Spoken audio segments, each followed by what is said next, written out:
You guys asked for this video, Geek Crew, so here we are. We are going to make tomato sauce. If you're Italian, please click off now. I'm going to be your least favorite friend by the end of this. Okay, a couple things about this version of tomato sauce. A, I learned this from my grandma. B, it can be frozen. It can be pressure canned. It can be regular canned. C, it can be changed up depending on what you feel like that night when you go to cook it, not necessarily in this moment. And D, probably the most important part, is there is no peeling necessary. And there's not even coring if you don't want it to be in there. So yeah. Now I like to think I'm a relatively okay cook, mostly because every man that's ever entered my life, every boyfriend I've ever had has gained a minimum of like 30 pounds by the time I'm done with them. So I feel like I'm pretty good at making food. Between this red hair and my tatas, it takes calories.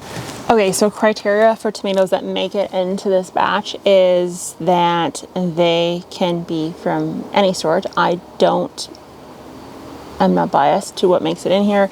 So I have everything from really exotic stuff to just your classic brandy wines to your just regular beef steaks. You name it, it all makes it into the bucket because in my opinion, it just makes for like a more flavorful taste. It may make for a color that is off, meaning it may be a little bit lighter, particularly if you have a lot of tomatoes that are more yellow orangish, like pineapples and that sort of thing. But other than that, what makes it into here is going to be anything that is larger in size. So I want to ensure that they are bigger. Now, some are smaller, but ideal world, everything's going to be on the larger size. Anything that is like around this size, or even depending on my year, this size, will definitely go into like stewing tomato world for canning. So I can do a separate video on that, but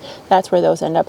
All these big bad boys that if I wanted to stew them would have to be cut up is what makes it into this container. Now, the last criteria is that I want them in stage 5 or 6. Now, if you don't know what stage 5 or 6 is, you're going to want to check out this video right here where I actually go through how to harvest your tomatoes early to avoid critters destroying them. And if you don't know what stage 5 or 6 is, it essentially means things are getting mushy. Things are soft. So we don't want a hard, firm tomato that we would use like on a tomato sandwich. We want things that are getting a little bit of a squeeze to them. Now, if you don't have enough that are at stage 5 and 6 at the same time to make the size of batch of tomatoes you want to make, or pasta sauce you want to make, then pop them in the freezer. And that will mushify them for you, because the vacuoles, for the nerds out there, the geek crew out there, the vacuoles will explode because they're filled with water. And if your turgor pressure is at peak levels, you put them in the freezer, things will explode. It destroys that cell wall, and then you end up with a mush, which is stage 5 or 6. So that's wonderful. And then you can also remove the skins very easily. That leads me into my next comment though. Don't have the proper equipment. You may want to take some caution with this. So by proper equipment, I mean this mixer emulsifier thingy. They're pretty cheap. They're not expensive. And it will be the make it or break it for the texture of your tomato sauce if you go this lazy route. So lazy route meaning I'm not removing the skins and I'm not removing the cores, okay? So if you don't want to remove the core and you don't want to remove the skin, you're gonna need that device. If you don't have that device, I would highly recommend removing the skin and removing the core, because the texture is just gonna be off unless if you get a strainer and you're going to force everything through the strainer, which will obviously remove chunky skin and cores or vegetable texture that's a little bit more thick, if you will. I just want to take a moment of silence for my poor freaking neighbors, because I didn't even think when that started spraying everywhere. I just like took my top off and I'm like, whatever, I'm not getting my top dirty, I'll just get my skin dirty. My front window's open, my back window's open. Any friends that are watching this right now, my sister if my mom was still alive, they would all be laughing very hard at this moment, because I've notoriously done this my entire life because I'm very comfortable in my skin and I really don't care. So once I get to that point, I can then add whatever I like. So great ads that you can choose from if you had a poor tomato year, meaning you didn't grow a lot of tomatoes and you're gonna be low on tomato sauce, use a filler vegetable, also from your garden, usually in excess, called zucchini. So what you want to do for this is you want to, this one you will have to peel and remove the outsides too, dice her up, throw her in.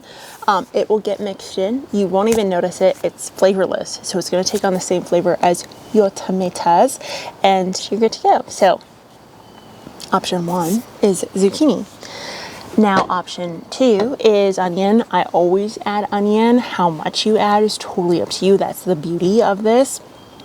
What I will say though is you can always add more. You can't take away. So I'm going to talk a little bit more about how long we're going to leave this thing kind of boiling, if you will. And then you can taste, test, and change as you feel necessary. So onions I always add in. For a large roaster like this, I will add 3 larger sized yellow or white, depending on how much kick I want to go with. So that is the next one. Now, because I am lazy, I do cheat when it comes to herbs. So these are just herbs from my garden. I've got sage, I've got parsley, I've got oregano, and I've got thyme and basil. So what you want to do is you just tie off the bottom of a pile of these and then just stick it into the container, literally. What you may want to do, depending, is putting it inside of like a cheesecloth, and that will help prevent it kind of from going all over the place. The key here is, because I'm taking a lazy route, meaning I'm not removing the stems or the flowers, or I'm literally just sticking this in. You want to have it in cheesecloth, or you want a way to kind of keep it out of your mix, because it doesn't matter how much you emulsify it, she's gonna be sticky, twiggy if you just plop this in. So I tie and then put that into place. Now, once I'm at this stage, I will simply just throw this into the cooker thingy and I will let things cook. Now, this can take a little while, depending on how many tomatoes you have in it. But all you're going to do is watch it and wait. And as things heat up and the tomatoes come across as soggier, you're going to potato mash them, or like mash them with a fork or with a cup. It really doesn't matter how you mash them, just mash them. And then over time, you're going to just allow this to simmer. I leave mine simmer for like 24 hours. Literally. If you wanted to, you could do like 48. Full disclosure, for me, this round for this large roaster, I'm going to be, so tonight is Thursday night. I obviously work tomorrow. So by the time I get home Friday is when I'll start canning. And right now it is 7 o'clock. So I guess it'll be 24 hours this round. I have left it longer in the past though, just depending on what my schedule is. The important part is you just keep the heat high enough where you don't end up with obviously growth, which is kind of disgusting.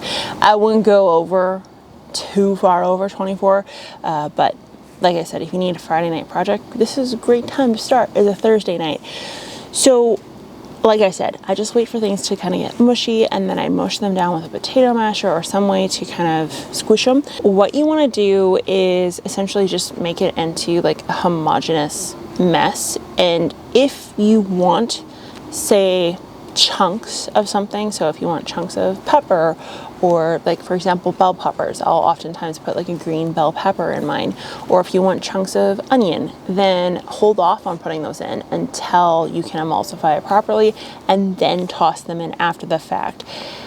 Then you just let it literally cook until it gets the right texture you want. So sometimes if you're using a Mod Podge of different tomatoes like I am, you can end up with a kind of a really runny pasta sauce. And so the longer you kind of let it cook and you let things evaporate, the thicker it becomes. I wouldn't add anything to it. I'd literally just let the heat do its thing and let it kind of cook down until it gets to the texture you need. If it becomes to the point where it's too thick for you, you can add lemon juice, you can add water, you can add whatever the heck you want. That is salt. You can put, like, literally just keep adding until you get kind of the flavor or the vibe that you like. That is so millennial of me to say vibe. So after you get dressed again, all you need to do is enjoy it, eat it, have fun with it. I'm doing meatballs and spaghetti tonight because I want to use some stuff up because it smells delicious. And then I would just let this cool to room temperature and then bag it up in some Ziplocs. Pro tip here is put them on a cookie sheet when you go to freeze them. So you kind of make like an actual sheet with a Ziploc, and then it stores really nicely because you can just literally file them in. If you're not canning, if you're canning, follow a canning recipe. Don't follow me, although I just can this normally, but I don't want you to die, so follow someone who knows what they're doing. But freezer meal, perfect, wonderful.